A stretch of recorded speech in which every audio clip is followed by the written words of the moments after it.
Namaku Aruna, usia 30 tahun. 5 tahun lalu aku menikah dengan laki-laki yang kuanggap sebagai anugerah terindah dalam hidupku, Rendra. Waktu itu, aku percaya sepenuh hati bahwa dia adalah sosok yang akan melindungiku, mencintaiku tanpa syarat, dan menemaniku menua bersama. Rendra bukan hanya tampan, tetapi juga pandai bicara. Ia pandai merangkai kata hingga membuatku merasa menjadi wanita paling istimewa di dunia. Saat aku memperkenalkannya pada orang tuaku, mereka langsung menyukainya. Ayah bahkan berkata, "Nak, kau beruntung mendapatkan pria seperti Rendra. Dia terlihat bertanggung jawab."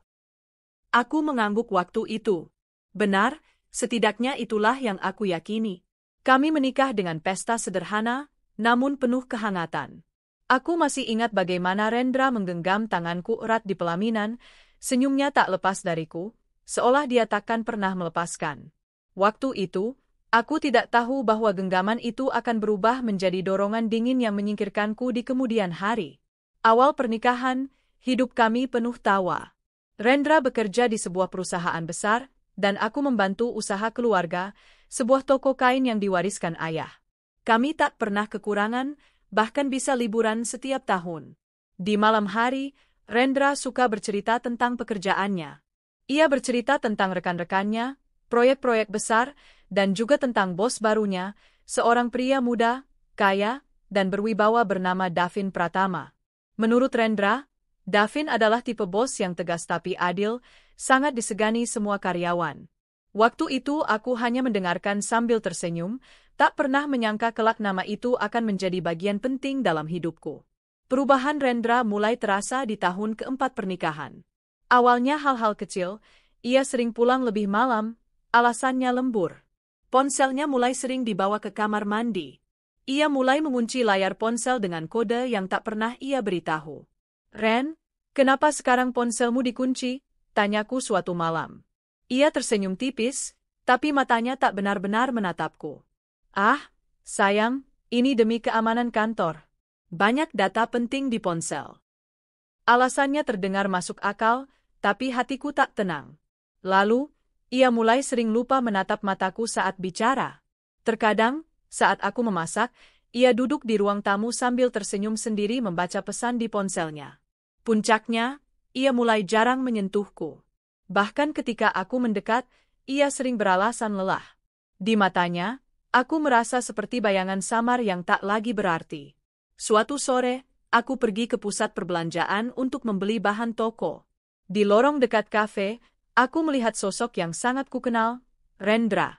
Ia duduk berhadapan dengan seorang wanita cantik berambut panjang. Mereka tertawa pelan, dan tatapan Rendra pada wanita itu bukan tatapan biasa. Aku berdiri di balik pilar, dadaku berdegup tak karuan.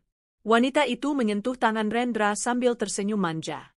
Aku ingin maju, ingin bertanya, ingin menampar keduanya, tapi kakiku lemas.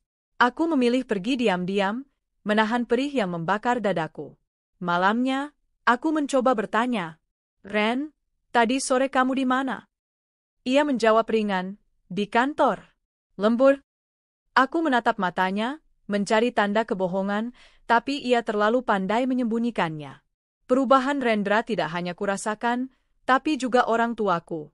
Suatu kali, ibuku berkata, "Aruna, suamimu itu, entah kenapa mama merasa dia mulai jaga jarak sama kita. Kalau dulu dia rajin datang, sekarang kalau ditanya kapan main ke sini, alasannya sibuk terus." Aku hanya bisa tersenyum pahit. Yang ibuku tidak tahu adalah, di balik kata sibuk, ada rahasia gelap yang pelan-pelan terkuak. Sahabatku, Siska, adalah satu-satunya orang tempat aku mencurahkan semua kegelisahan. "Ran, kamu harus hati-hati.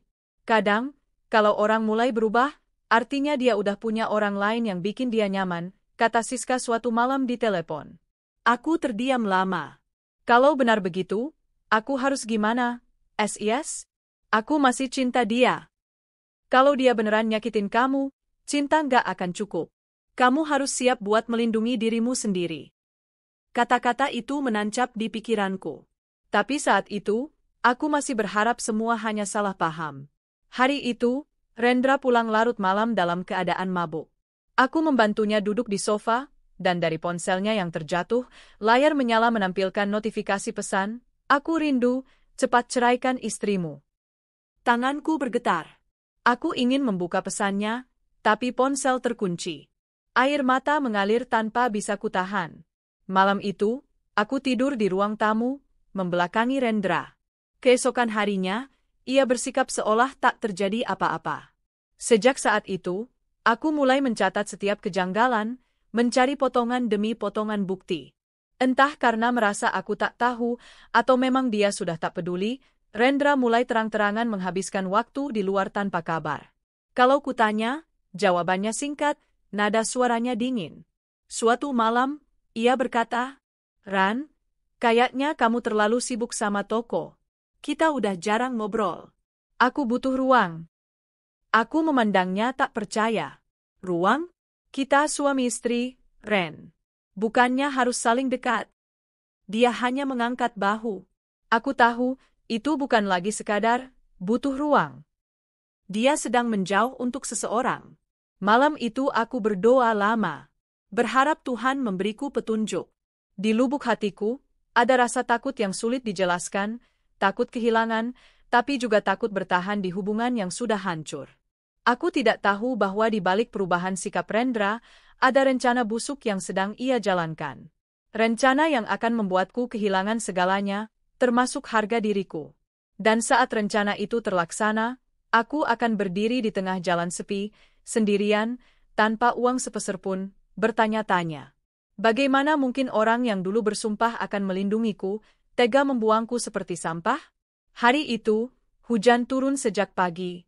Aku duduk di meja makan sambil menyeruput teh hangat, menatap kosong keluar jendela. Rendra belum pulang sejak semalam.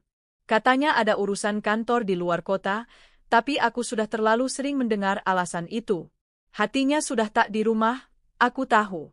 Yang belum ku tahu hanyalah seberapa jauh ia telah melangkah. Sekitar pukul 10 pagi, ponsel rumah berdering. Jarang sekali orang menghubungi lewat telepon rumah sejak semua orang memakai ponsel. Aku mengangkatnya, terdengar suara seorang wanita yang nadanya setengah berbisik. "Bu Aruna?" "Iya, saya sendiri." "Saya, maaf kalau ini lancang. Tapi saya pikir ibu harus tahu. Suami ibu, dia sering datang ke apartemen saya. Dia bersama temannya, seorang wanita bernama Melissa. Mereka, sepertinya punya hubungan." Darahku berdesir. "Siapa kamu?" tanyaku tajam. "Anggap saja saya tetangga. Saya sudah lama kasihan sama ibu, makanya saya berani telepon." Wanita itu sering teriak-teriak minta suami ibu cepat menceraikan ibu. "Saya takut, kalau ibu nggak tahu, nanti terlambat." Sebelum aku sempat bertanya lebih banyak, sambungan terputus. Aku duduk lama di kursi, napasku tersengal. Nama Melissa menancap di kepalaku. Siang itu, aku memutuskan untuk mencari tahu. Aku menelepon Siska dan menceritakan semuanya. Tanpa pikir panjang, ia menawarkan untuk mengantarku ke alamat apartemen yang disebutkan si penelepon misterius. Kami tiba di sebuah gedung apartemen mewah. Saat menunggu di lobi, aku berusaha menenangkan diriku. Benarkah Rendra sejauh itu? Atau ini hanya kesalahpahaman? Jawabannya datang terlalu cepat. Dari lift, aku melihat Rendra keluar. Ia mengenakan kemeja putih rapi, senyumnya lebar, dan di sebelahnya ada wanita cantik dengan gaun merah, Melissa. Mereka tertawa sambil bergandengan tangan. Aku membeku di kursi, sementara Siska meremas tanganku. "Ran, itu kan dia?" bisiknya. Aku mengangguk, air mata mulai mengaburkan pandanganku. Rendra tak melihatku. Mereka keluar dari lobi, naik mobil, dan pergi. Tapi dalam hitungan detik, seluruh duniaku runtuh. Malam itu, ketika Rendra pulang, aku sudah menunggunya di ruang tamu. "Bagus sekali harimu ya? Jalan sama Melissa, ya?" ucapku dingin. Ia terkejut, lalu wajahnya berubah masam. "Kamu ngikutin aku?" "Aku nggak perlu ngikutin kalau kamu nggak berbohong." "Berapa lama ini sudah berlangsung?" Rendra tertawa sinis. "Ran, jangan lebay. Melissa cuma teman kerja." "Teman kerja nggak gandengan tangan di depan umum," bentakku. Dia mendekat, tatapannya menusuk. "Kamu tahu nggak? Aku capek sama kamu. Kamu cuma sibuk sama toko kain itu. Nggak pernah ngerti kebutuhan aku. Kalimat itu seperti pisau yang menancap. Seolah semua kesalahan ada di pundakku. Sejak malam itu, Rendra semakin jarang pulang. Kalaupun pulang, ia hanya diam atau bertengkar. Aku mencoba bertahan, tapi suatu sore aku mendengar percakapannya lewat telepon. Aku udah nggak tahan sama dia. Tenang aja, aku punya cara biar dia yang pergi. Begitu dia keluar dari rumah, aku bisa urus semua harta warisannya. Hatiku berdegup kencang. Aku sadar, ini bukan sekadar perselingkuhan, ini adalah rencana untuk menyingkirkanku demi harta warisan yang diwariskan orang tuaku. Beberapa hari kemudian, Rendra tiba-tiba bersikap manis. Membelikanku bunga, mengajakku makan malam di restoran favorit kami. Awalnya aku bingung, tapi kemudian aku sadar, ini hanya bagian dari rencananya. Sayang, minggu depan ikut aku ya. Ada urusan di luar kota, sekalian kita refreshing, katanya sambil tersenyum. Aku menatapnya, mencoba membaca pikirannya. Tapi aku hanya mengangguk. Dalam hati, aku sudah bersiap. Siska menatapku dengan wajah khawatir ketika aku menceritakan rencana perjalanan itu. Ran, aku nggak enak hati. Kalau dia beneran mau ngapa-ngapain kamu? Aku akan hati-hati, yes. Aku cuma mau lihat seberapa jauh dia mau main. Aku memutuskan untuk menyembunyikan sedikit uang di dalam lipatan bra, sekadar jaga-jaga. Tapi aku tak tahu, langkah itu saja tidak akan cukup menyelamatkanku dari apa yang akan terjadi. Kami berangkat pagi-pagi dengan mobil. Rendra terlihat ceria, bahkan menyetel lagu-lagu yang dulu kami dengarkan saat pacaran. Aku duduk di sebelahnya, mencoba tersenyum meski perasaanku kacau. Perjalanan berjalan lancar sampai sore. Jalanan mulai sepi ketika mobil masuk ke daerah perkebunan yang jauh dari kota. Langit mulai meremang, awan tebal menggantung. Tiba-tiba, Rendra menepi. Kenapa berhenti? Tanyaku. Dia menoleh padaku, senyum sinis di wajahnya. Turun. Apa? Turun, Aruna. Suaranya dingin dan tegas. Aku membeku. Ren, ini di mana? Kenapa? Tanya kenapa? Karena kamu cuma penghalang buat aku. Melissa jauh lebih baik dari kamu. Dan warisan toko kain itu, kamu pikir aku nggak tahu nilainya? Dadaku sesat. Aku ingin berteriak, tapi suaraku tercekat. Rendra membuka pintu mobil dari luar, menarik lenganku kasar. Kamu pikir aku nggak berani ninggalin kamu di sini? Bentaknya. Aku terhuyung keluar dari mobil, jatuh ke tanah berbatu. Sebelum aku bisa berdiri, ia sudah kembali ke dalam mobil. Ren, jangan tinggalkan aku di sini, teriakku.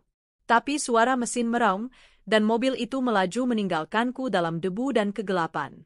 Aku berdiri sendirian di jalan sepi, hanya suara jangkrik dan desiran angin menemani. Air mata mengalir, bercampur dengan rasa marah dan takut. Aku tak membawa ponsel, dompetku ada di dalam mobil. Tidak ada siapapun di sekitar. Tak lama kemudian, hujan turun deras. Bajuku basah kuyup, tubuhku menggigil. Aku berjalan tanpa tujuan, berharap ada rumah atau orang yang bisa kutemui. Langkahku goyah, mataku mulai kabur. Di detik itulah, suara klakson terdengar dari kejauhan. Lampu mobil menerobos gelap dan hujan.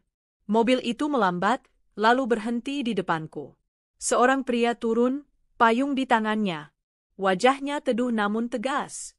Astaga, kamu kenapa bisa sendirian di sini? Tanyanya. Suara itu, entah kenapa terasa familiar. Aku menatapnya, berusaha fokus di tengah hujan. Pria itu tersenyum tipis. Kita pernah bertemu, tapi mungkin kamu nggak ingat. Aku Davin, bos di perusahaan tempat suamimu bekerja. Dunia seperti berhenti berputar. Aku bahkan tak sempat menjawab sebelum tubuhku ambruk karena lelah dan dingin. Yang terakhir kulihat adalah tatapan khawatir di mata pria itu, sebelum semuanya gelap. Ketika kesadaranku kembali, aku merasakan aroma obat antiseptik dan suara pelan mesin pendingin ruangan. Mataku terbuka perlahan, menyesuaikan cahaya lampu redup yang ada di langit-langit. Aku terbaring di sebuah ranjang empuk, dengan selimut hangat menutupi tubuhku. Rasa dingin yang menusuk tulangku mulai mereda. Kepalaku masih berat, tapi tubuhku terasa lebih nyaman daripada beberapa jam lalu ketika aku basah kuyup di jalan sepi. Syukurlah kamu sudah sadar. Suara itu membuatku menoleh. Di sana, berdiri seorang pria dengan kemeja putih yang digulung di bagian lengan, wajahnya tampan, rahangnya tegas, dan sorot matanya dalam. Pak, Davin, suaraku lirih, nyaris tak percaya. Dia tersenyum tipis. Ya, Kamu ingat sekarang? aku mengangguk pelan. Kita pernah bertemu sekali waktu acara kantor. Rendra memperkenalkan. Tatapannya sedikit mengeras saat nama itu disebut. Tapi ia cepat kembali tenang. Aku menemukanku kamu di jalan, basah kuyup, tanpa payung, tanpa ponsel. Apa yang sebenarnya terjadi, Aruna? Aku terdiam. Bagaimana aku bisa menjelaskan bahwa suamiku sendiri membuangku seperti barang tak berguna? Lidahku keluh, dadaku sesat.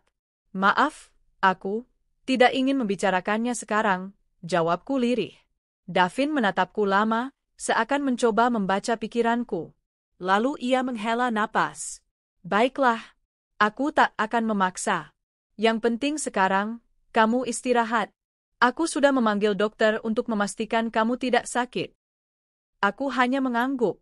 Dalam hati, ada rasa malu dan juga rasa syukur yang bercampur aduk.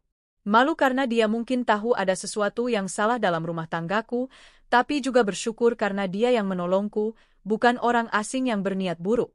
Malam itu, aku tidur di kamar tamu rumah Davin. Rumahnya luas dan modern, tapi suasananya hangat, tidak kaku seperti yang kubayangkan dari sosok pria kaya. Aku memandang langit-langit, pikiranku dipenuhi wajah Rendra yang penuh kebencian saat mendorongku keluar dari mobil. Kamu cuma penghalang buat aku. Kalimat itu terus terngiang, membuat mataku panas. Air mata mengalir tanpa bisa kutahan. Keesokan paginya, aku terbangun dengan aroma harum kopi yang menguar. Ketika aku keluar dari kamar, Davin sudah duduk di meja makan, mengenakan kemeja rapi, jelas bersiap untuk berangkat kerja. Pagi. Kamu mau sarapan? Tanyanya sambil menunjuk roti dan sup hangat di meja. Terima kasih, jawabku pelan sambil duduk. Suasana terasa canggung. Aku jarang sekali makan bersama pria lain selain suamiku, apalagi pria ini adalah bos suamiku sendiri. Tapi Davin terlihat santai, tidak membuatku tertekan. Setelah sarapan, dia berkata, kalau kamu mau, tinggal di sini saja untuk sementara. Aku punya kamar tamu lain yang lebih nyaman. Aku bisa membantumu mencari pekerjaan atau apapun yang kamu butuhkan. Aku menatapnya, terkejut. Kenapa? Mau membantuku sejauh ini? Kita bahkan nyaris tidak saling kenal. Davin menatapku serius. Karena aku tahu matamu menyimpan luka yang dalam. Dan, entah kenapa, aku tidak bisa membiarkanmu sendirian. Aku tidak langsung menerima tawarannya. Rasa maluku masih terlalu besar. Tapi Davin tampak tulus. Akhirnya aku berkata, baiklah, tapi hanya sampai aku bisa membereskan masalahku sendiri. Dia tersenyum. Kesepakatan yang bagus. Hari-hari berikutnya, aku mulai terbiasa dengan kehadiran Davin. Dia jarang di rumah karena sibuk mengurus perusahaan, tapi setiap malam ia selalu menyempatkan pulang untuk makan malam bersama. Dia tidak pernah bertanya lagi soal apa yang terjadi, tapi dari tatapannya, aku tahu dia mengerti lebih banyak daripada yang dia ucapkan. Sementara itu, tidak ada satupun kabar dari Rendra. Tidak ada telepon, tidak ada pesan, seolah aku tidak pernah ada di hidupnya. Aku mencoba meneleponnya dari ponsel Davin, tapi nomornya sudah diblokir. Rasa sakit itu semakin menegaskan, dia benar-benar ingin aku hilang dari hidupnya. Suatu malam, aku mendengar Davin berbicara di telepon dengan nada tegas. Aku tidak peduli. Kalau dia melanggar hukum, aku akan laporkan. Jangan main-main dengan nyawa orang. Aku tidak tahu apakah percakapan itu ada hubungannya denganku, tapi kata-katanya membuatku merasa dilindungi. Hari berganti minggu. Luka di hatiku memang belum pulih, tapi aku mulai merasa nyaman berada di rumah ini. Davin tidak pernah melanggar batas. Dia memperlakukanku dengan hormat, tapi juga memberi rasa aman yang selama ini hilang dari hidupku. Suatu sore, kami duduk di teras belakang, menikmati teh. Angin sore membawa aroma bunga dari taman. Aku ingin berterima kasih, kataku tiba-tiba. Kalau bukan karena kamu, aku mungkin sudah entah di mana sekarang. Davin tersenyum tipis. Aku tidak melakukan apa-apa. Kamu yang kuat bertahan. Aku menatapnya lama, dan untuk pertama kalinya, aku merasa ada sesuatu di dadaku yang berbeda. Bukan cinta, belum, tapi ada rasa hangat yang membuatku ingin tetap berada di dekatnya. Malam itu, sebelum tidur, aku berdiri di depan cermin. Wajahku pucat, tapi di balik tatapan mataku, ada secercah api kecil. Aku berjanji dalam hati, aku akan bangkit. Aku akan menunjukkan pada Rendra dan Melissa bahwa membuangku adalah kesalahan terbesar yang pernah mereka lakukan. Dan entah kenapa, aku merasa Davin akan menjadi bagian penting dari perjalanan itu. Hari itu hujan turun lagi. Langit kelabu, sama seperti suasana hatiku yang masih sering tenggelam dalam luka masa lalu. Aku duduk di ruang tamu rumah Davin, memandangi tetesan hujan di kaca jendela. Suara langkah kaki terdengar mendekat. Davin baru saja pulang dari kantor, jas hitamnya basah di bagian pundak. Hujan deras di luar, ucapnya sambil melepaskan jas, lalu menaruhnya di sandaran kursi. Aku mengangguk pelan. Kamu pasti lelah. Dia tersenyum tipis. Tidak terlalu. Lebih tepatnya, aku lega bisa pulang. Matanya menatapku sekilas, cukup lama untuk membuat jantungku berdegup tak menentu. Sejak hari ia menyelamatkanku di jalan sepi itu, Davin tidak hanya memberiku tempat tinggal. Ia juga diam-diam mengatur agar aku bisa mendapatkan penghasilan. Aruna, aku punya kenalan yang butuh desainer untuk katalog kain, katanya suatu sore.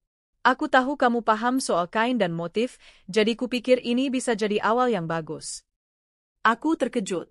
Kamu ingat soal toko keluargaku? Tentu. Waktu pesta kantor dulu, Rendra pernah cerita. Aku hanya menghubungkannya dengan kesempatan yang cocok. Hatiku menghangat. Dia tidak hanya menolong secara fisik, tapi juga memberiku jalan untuk berdiri lagi di atas kakiku sendiri. Aku mulai bekerja dari rumah, membuat konsep desain katalog untuk perusahaan rekan Davin. Dia bahkan menyiapkan satu ruangan di rumahnya sebagai ruang kerjaku, lengkap dengan meja, kursi, dan rak kain yang diatur rapi. Setiap pagi sebelum berangkat, Davin akan mengetuk pintu ruang kerja itu dan berkata, "Jangan lupa sarapan dulu." Kebiasaan kecil itu membuatku merasa diperhatikan, sesuatu yang sudah lama hilang dari hidupku bersama Rendra.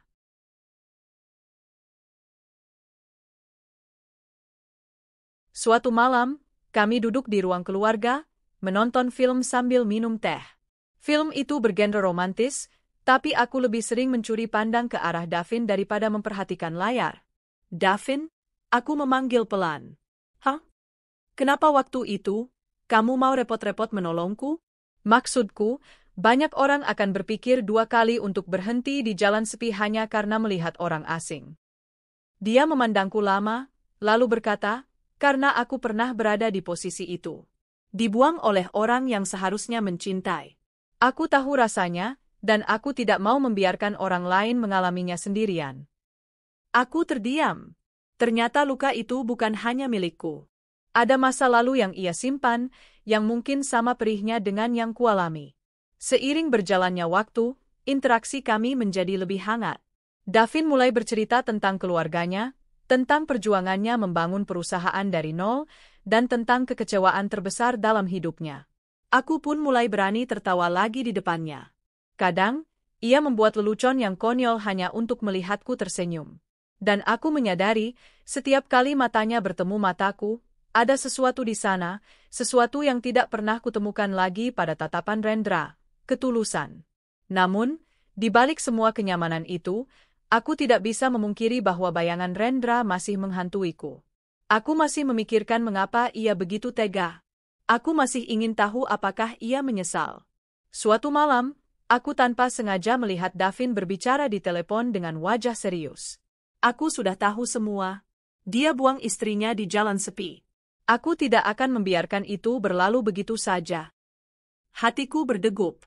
Apakah dia sedang membicarakanku? Dan, apakah dia tahu lebih banyak tentang Rendra dan Melissa daripada yang kukira? Pagi berikutnya, Davin memberitahuku bahwa akan ada acara besar di kantornya bulan depan, sebuah perayaan proyek sukses yang dihadiri semua karyawan dan mitra bisnis. Aku ingin kamu datang, katanya. Aku mengerutkan dahi. Datang? Tapi, bukankah di sana akan ada Rendra? Justru itu. Aku ingin mereka melihatmu. Melihat bahwa kamu tidak hancur. Bahwa kamu bahkan lebih bersinar daripada sebelumnya. Aku tercekat.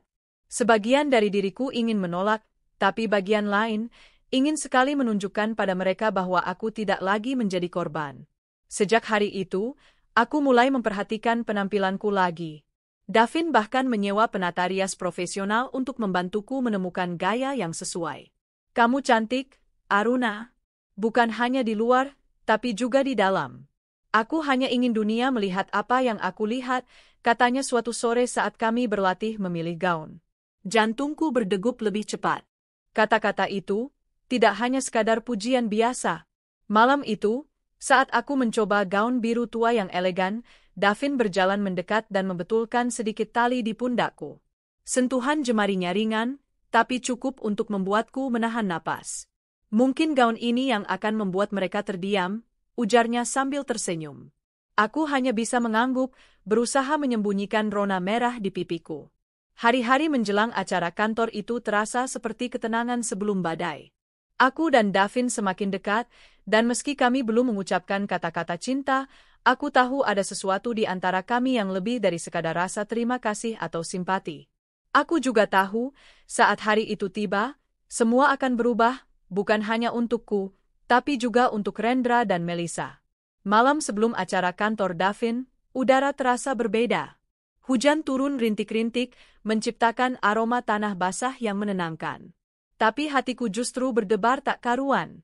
Aku duduk di depan cermin, memandangi gaun biru tua yang sudah tergantung rapi di lemari. Gaun itu indah, menonjolkan bentuk tubuhku dengan anggun, namun tetap elegan. Tapi, yang membuatku ragu adalah keberanian untuk memakainya di hadapan orang-orang yang dulu melihatku jatuh. Davin mengetuk pintu kamarku. Boleh aku masuk? Aku menoleh dan mengangguk. Dia masuk sambil membawa 2 cangkir coklat panas. Kamu kelihatan tegang, katanya sambil menyerahkan cangkir. Aku tidak tahu apa yang akan terjadi besok. Aku takut terlihat rapuh di depan mereka, ucapku lirih. Dia menatapku dalam-dalam, lalu meletakkan tangannya di bahuku. Aruna, kamu tidak rapuh. Kamu kuat, kamu sudah melalui badai, dan sekarang kamu berdiri di sini, lebih tangguh dari sebelumnya. Aku menunduk, mencoba menghindari tatapannya. Tapi dia mendekat, suaranya pelan namun tegas. Kalau besok kamu merasa takut, ingat satu hal, kamu tidak sendirian. Aku akan ada di sisimu, setiap langkah. Keesokan harinya, aku bangun pagi. Penata rias sudah datang, membawa kotak besar berisi peralatan makeup dan tatanan rambut. Rambutku diubah menjadi gelombang lembut yang jatuh di bahu, dan riasan wajahku dibuat natural namun memancarkan keanggunan. Saat aku mengenakan gaun biru itu, bahkan aku sendiri hampir tak percaya melihat pantulan di cermin. Aku terlihat berbeda. Davin datang tepat saat aku selesai bersiap. Dia terdiam beberapa detik, lalu tersenyum tipis. Kamu luar biasa.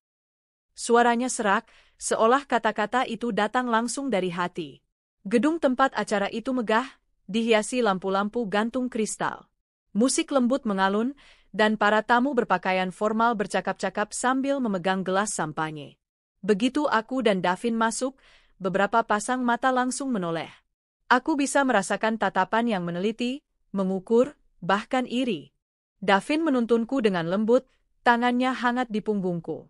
Santai saja. Pandang lurus ke depan, bisiknya. Tak butuh waktu lama sebelum aku melihat mereka, Rendra dan Melissa. Mereka berdiri tak jauh dari meja minuman, berbicara dengan sekelompok orang. Melissa mengenakan gaun merah menyala, rambutnya ditata rapi, senyum manis menghiasi bibirnya. Rendra melihatku pertama kali. Wajahnya jelas menunjukkan keterkejutan. Tatapannya menelusuri penampilanku dari kepala hingga kaki, lalu cepat-cepat menoleh ke arah lain seolah tak ingin ketahuan. Melissa, di sisi lain, menatapku dari ujung kepala hingga ujung kaki dengan tatapan menilai. Senyum tipisnya mengandung tantangan. Tanpa ragu, Davin membawaku mendekat ke arah mereka. Rendra, Melissa, sapanya dengan nada datar namun tegas. Kenalkan, ini Aruna. Rendra menelan ludah. Aku, sudah kenal, jawabnya pelan. Melissa tersenyum palsu. Oh, ternyata kamu sudah bangkit. Hebat sekali. Kudengar kamu sempat kesulitan. Aku menatapnya tajam. Ya, tapi kesulitan itu mengajarkan banyak hal.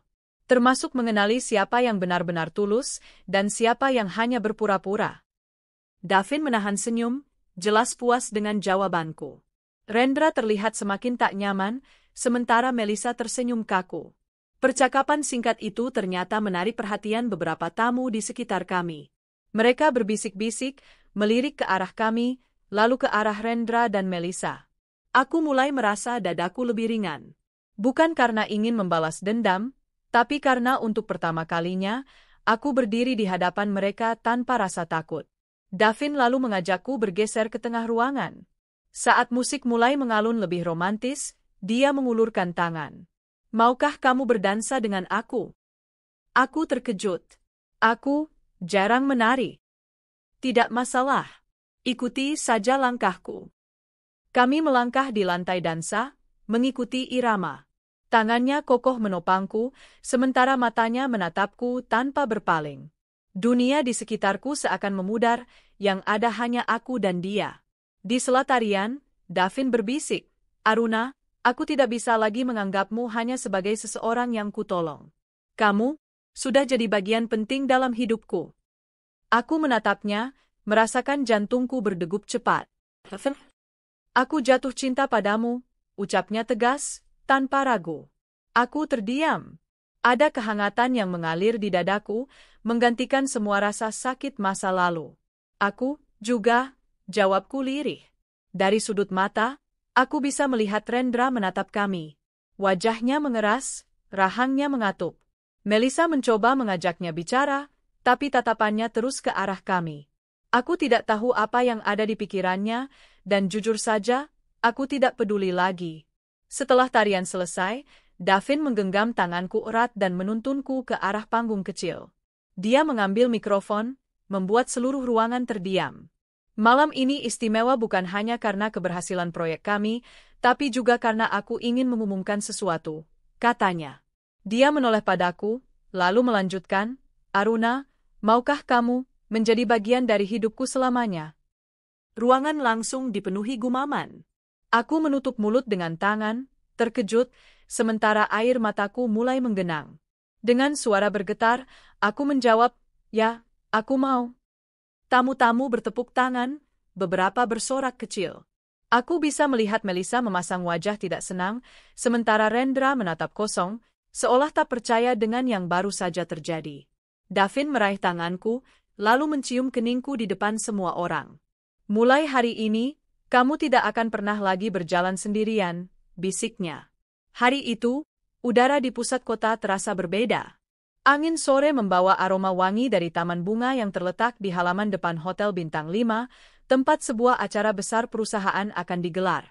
Gedung itu menjulang megah dengan lampu kristal berkilau dari lobi, menandakan acara malam ini bukanlah pertemuan biasa. Aku berdiri di depan cermin panjang di kamar hotel, menatap pantulan diriku sendiri. Gaun satin berwarna emerald green yang membalut tubuhku membuat kulitku tampak lebih cerah. Rambutku distyling dengan gelombang besar yang menjuntai, dan riasan wajahku dibuat elegan namun tegas. Aku hampir tidak mengenali diriku, wanita yang dulu dibuang di jalan sepi, kini berdiri dengan penuh percaya diri. Di belakangku, Arga, suamiku, yang juga CEO perusahaan tempat mantan suamiku bekerja, sedang mengancingkan jas hitamnya. Dia menatapku melalui cermin dan tersenyum tipis. Kamu siap, sayang? Suaranya dalam dan mantap. Aku mengangguk sambil menarik napas. Siap? Arga mendekat, meraih tanganku, lalu menciumnya dengan lembut. Malam ini, semua orang akan tahu siapa sebenarnya yang pantas berdiri di sisiku. Kami pun melangkah keluar dari kamar, memasuki lift, lalu turun menuju ballroom megah. Ballroom itu dipenuhi meja-meja bundar dengan taplak putih, dihiasi centerpiece bunga mawar merah. Lampu gantung kristal memantulkan cahaya hangat, sementara musik jazz mengalun lembut di sudut ruangan. Semua tamu mengenakan gaun dan setelan formal, bercakap sambil menunggu acara dimulai. Begitu kami masuk, semua mata langsung tertuju pada kami. Arga memegang tanganku erat, dan langkahnya mantap. Aku bisa merasakan lirikan-lirikan kagum, dan mungkin juga iri, dari para tamu wanita. Namun, di sudut ruangan, sepasang mata langsung membelalak begitu melihatku. Itu dia, Bayu, mantan suamiku. Di sampingnya, pelakor itu, Ratna, mengenakan gaun merah menyala, tapi warna itu justru membuat wajahnya terlihat pucat ketika menyadari siapa yang sedang berjalan masuk. Aku bisa melihat dengan jelas perubahan ekspresi mereka, dari terkejut, ke bingung, lalu ke panik. Bayu menelan ludah, sementara Ratna menggenggam lengannya lebih erat, seolah mencari perlindungan. Ketika aku dan Arga mulai berkeliling menyapa tamu, pada akhirnya kami sampai di meja tempat Bayu dan Ratna duduk. Arga tersenyum ramah, senyum yang penuh kekuatan dan sedikit sindiran tersembunyi. Bayu, sapa Arga dengan nada formal. Kau tidak memperkenalkan siapa wanita di sebelahmu. Bayu terbatuk kecil, gugup. Ini, Ratna. Teman dekat. Aku hampir ingin tertawa mendengar kata teman dekat. Arga melirikku sejenak, lalu menatap Bayu. Oh, aku yakin kalian berdua cukup dekat. Nada suaranya datar, tapi penuh arti. Ratna mencoba tersenyum, tapi jelas itu senyum palsu. Selamat malam. Anda istri Pak Arga? Tanyanya, pura-pura polos. Aku menatapnya tanpa berkedip. Ya, saya istri sahnya. Kalimat itu keluar begitu mantap, membuat beberapa orang di sekitar kami yang mendengar mulai berbisik-bisik. Sepanjang makan malam, aku dan Arga duduk di meja utama bersama para petinggi perusahaan. Dari posisiku, aku bisa melihat Bayu yang terus mencuri pandang, seperti tidak percaya apa yang dilihatnya. Ratna berulang kali membisikkan sesuatu padanya, mungkin mencoba menenangkan, tapi Bayu justru terlihat semakin gelisah.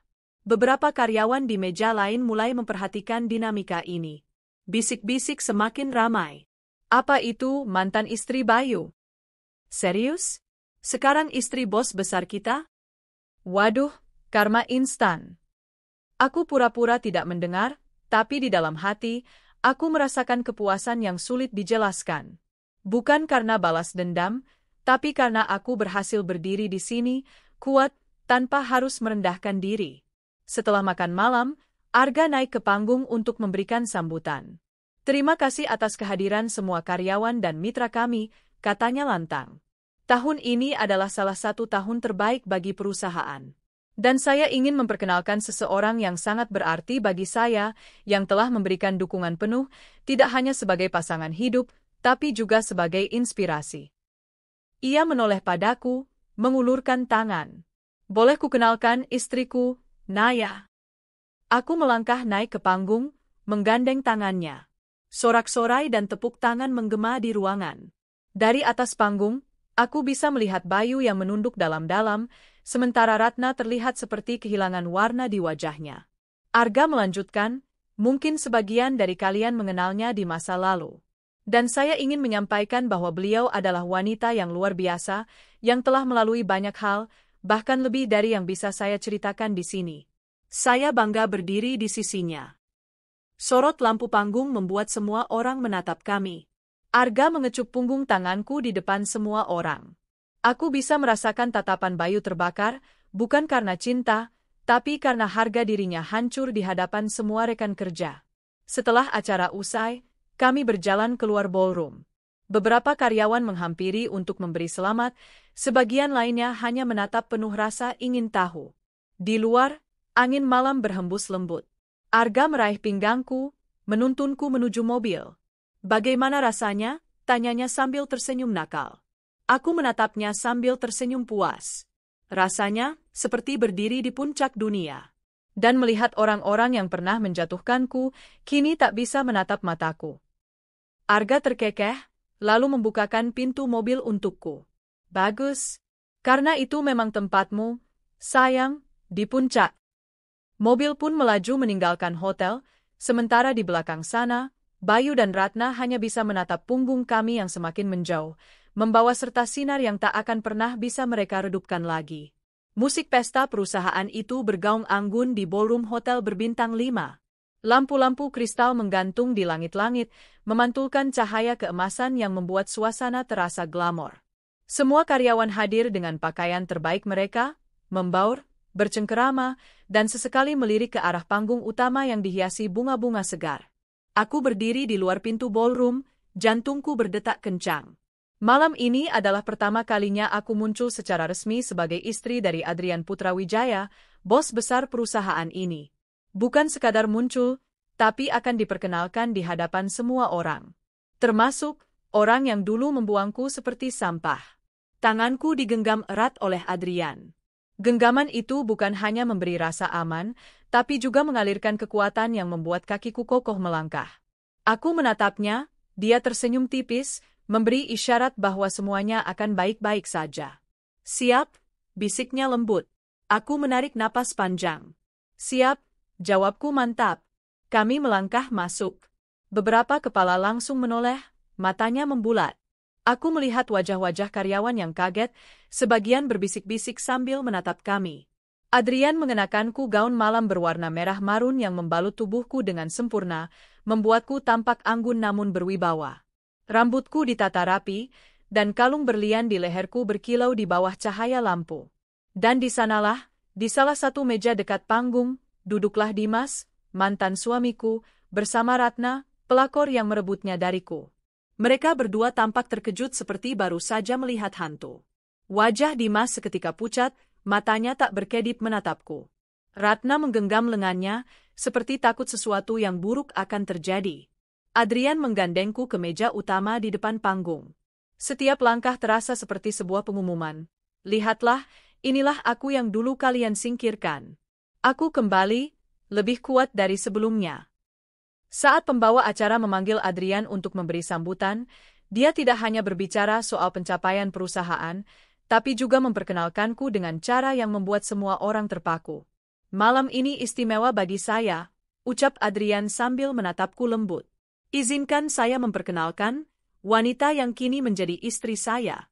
Seorang wanita yang kuat, tulus, dan berharga. Namanya adalah perempuan yang kalian kenal, tapi mungkin dengan cerita yang berbeda dari yang kalian bayangkan. Bisik-bisik mulai terdengar di seluruh ruangan. Beberapa orang jelas mengenal wajahku sebagai istri Dimas dulu. Tatapan penasaran bercampur kaget memenuhi seisi ruangan. Adrian melanjutkan, suaranya mantap dan terdengar jelas di setiap sudut. Wanita ini pernah diperlakukan dengan tidak adil. Pernah dibuang, diabaikan, bahkan dikhianati. Tapi lihatlah dia sekarang, tegak, cantik, penuh percaya diri. Dan saya, beruntung bisa berdiri di sisinya. Aku melihat Dimas menunduk, wajahnya semakin pucat. Ratna gelisah di kursinya, mencoba tersenyum tipis, tapi senyum itu lebih mirip grimace ketakutan.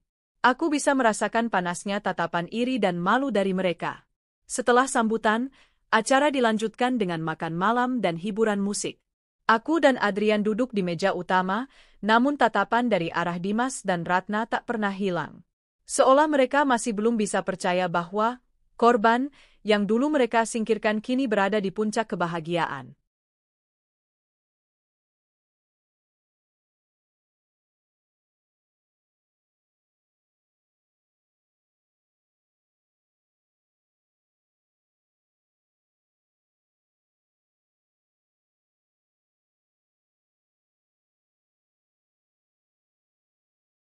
Tak lama, Dimas berdiri dan berjalan mendekat.